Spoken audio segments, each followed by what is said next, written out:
So we now move on to the third part of this session with the live interviews. Mr. Stassinopoulos, thank you warmly for being here. Please allow me to introduce you to the audience for those who are watching us from their home or office. This is Mr. Michalis Stassinopoulos. He is an executive member of the board of directors of VIOHALCO. He is president of the BOD of ELVALHALCOR.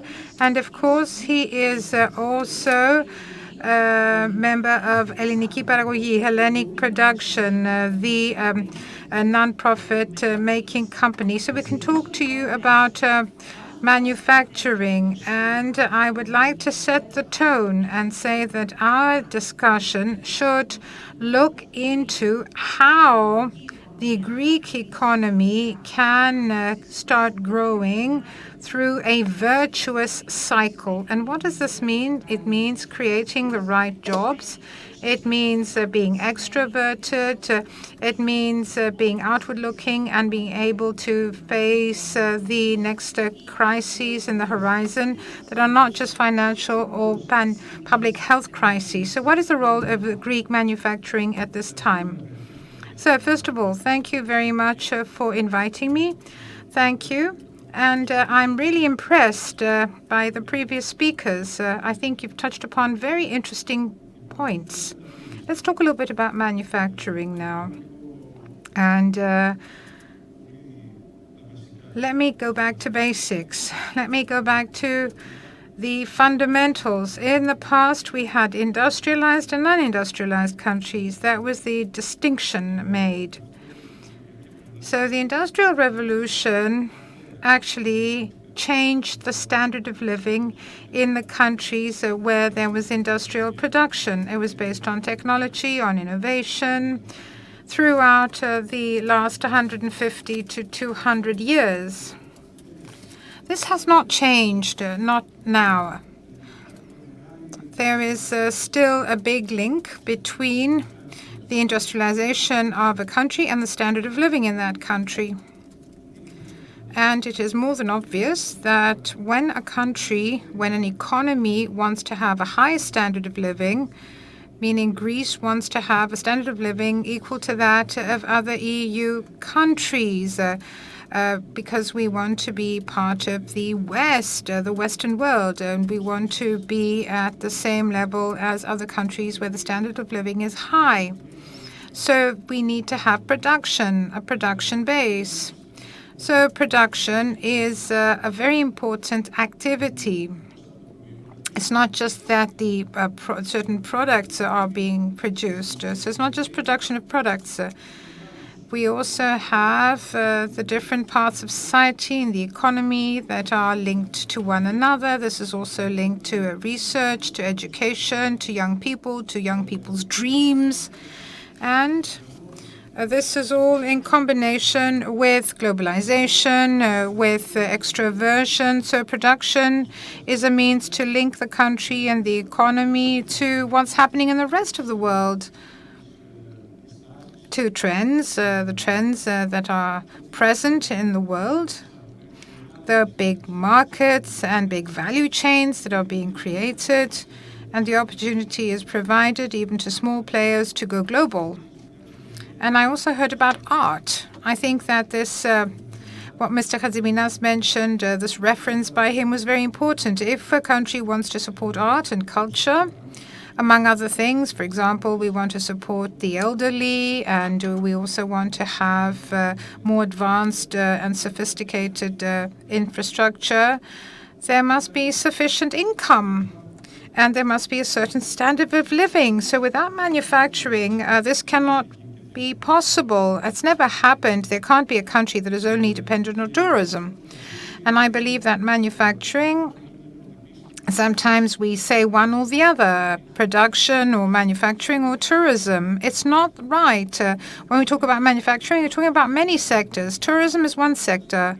It's a specific sector, and it's a service sector at that. And of course, it is also an export-oriented sector. But tourism, when there's a crisis, a geopolitical or public health crisis, tourism as a whole suffers. So manufacturing is a sector of the economy, it's multifaceted, and it can have lower risk, meaning when it comes to growth and the economy. So manufacturing, as we mentioned previously with Mr. Papalexopoulos, played a very important role in the 10-year financial crisis. Let me talk to you a little bit about Greek manufacturing, the Greek manufacturing sector. I just want to add a couple of things, if I may. So let's go back in time and let us say that Greece, when it comes to industry, well, we are a wounded country. We've suffered injuries. It's not a country where industry developed and grew normally with its different stages, and we ended up here where we are. There was a big drop in the 1980s. This is something that we can easily see. If you take the OECD diagram for industrial production, you see that Greece has a unique curve in the European Union. We've got a downward spiral, and this is something that cost us 15 years, if you like. We're lagging behind. So from the 1990s, and then we had the boom in the stock exchange, and then there was an appetite again for investment, and there was some extroversion. We became more outward looking, but we actually had a bad start. And this is a very unfortunate situation. And there was also a view held by important players in the political and social system that Greece cannot have an industry, that there can be no industrial production. And this, of course, created many problems. There was a great anguish and anxiety for the future because there was no production. But over the passage of time, we came to the time of the financial crisis, and Greek manufacturing was able to withstand the problems. It propped up exports. It helped Greece survive the crisis. So the question is, what is required right now in order for Greek manufacturing, the Greek manufacturing sector, not to be that far behind from the EU average? How can it start growing again? What are the incentives that would be required? What are the preconditions for that? So Greek manufacturing has showed its potential. It showed its potential in the crises of the last 12 years. And I believe that whoever looks at this in this way and analyzes the figures and facts and wants to carry out an in-depth analysis, an analysis that is linked to the strategy of the country and its production model, I think that it then becomes crystal clear that the increase in manufacturing will help, particularly when this is export-oriented. This manufacturing, which was geared towards exports, did not suffer from the public health crisis, and the same happened in other EU countries. They were able to rebound quickly after the crisis.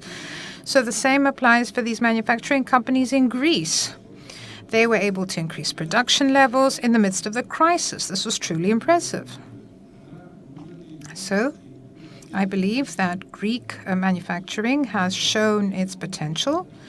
We're talking about all sizes of companies. And I believe right now that the companies that have survived the financial crisis and the public health crisis and are still active, well, these companies have realized what needs to be done. They're ready to support the Greek economy by making investments. And of course, let me talk about the environment. I think one of the biggest challenges right now facing companies is this transition. The transition, we're talking about the energy transition, and we're talking about this being coupled with the climate crisis. So what will the role of companies be when it comes to all these matters? So what will manufacturing companies do? So we're talking about digital transition, energy transition. These two transitions are the biggest challenge, not only for manufacturing companies, but also for the Greek economy at large and of Europe as well. Europe, as Mr. Papalexopoulos mentioned, has decided to go ahead and to tackle this head on. And we see a lot of large European companies that have their concerns. A lot of efforts are being made. And there's a lot of caution, careful planning. The challenges are very huge before us. So Greek manufacturing is called upon to adjust, and the economy has to adjust to a new paradigm, very different from the one we have now. We're still in the beginning of what's to come. And I personally want to convey the following message based on my own experience. The overwhelming majority of companies has realized this. We are not in a country where we talk about training and ESG and so on and so forth. I believe that any businessman, and I'm not speaking about 5-staff companies, I'm talking about productive companies that are middle-sized and above. No, even small ones, but not tiny ones. I believe that those that envisage a great future believe that the market and the supply chain, even commodities and so on and so forth. So all this can be measured in terms of CO2 emissions and in relation to ESG. We are being measured constantly, and large clients come and they look at everything thoroughly. So the truth is that the ESG criteria are being faithfully followed by more and more companies. It's not just the matter of the social footprint that a company has, the footprint it has in society, but also the interest of investors to invest in such companies, companies which have published ESG criteria. But, Mr. Stassinopoulos, I'd like us to dwell on the following. In Greece right now, we have a unique opportunity, a historic opportunity to turn page, to turn a new leaf. And in order for us to do this, we need to change mindset. How optimistic are you? Do you believe we're on the right track? Do you believe that we can truly change the business mindset, the way that businesses think and behave? How can we have synergies? How can we have clusters? How can we have quality criteria in this growth, a growth that will stand the test of time?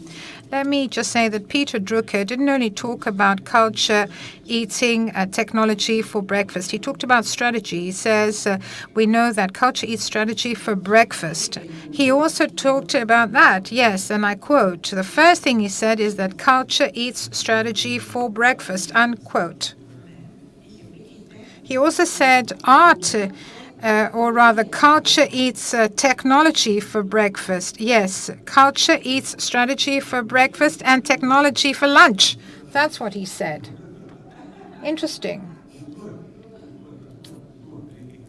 So culture. Well, culture is very important. The word culture is linked to the way we think.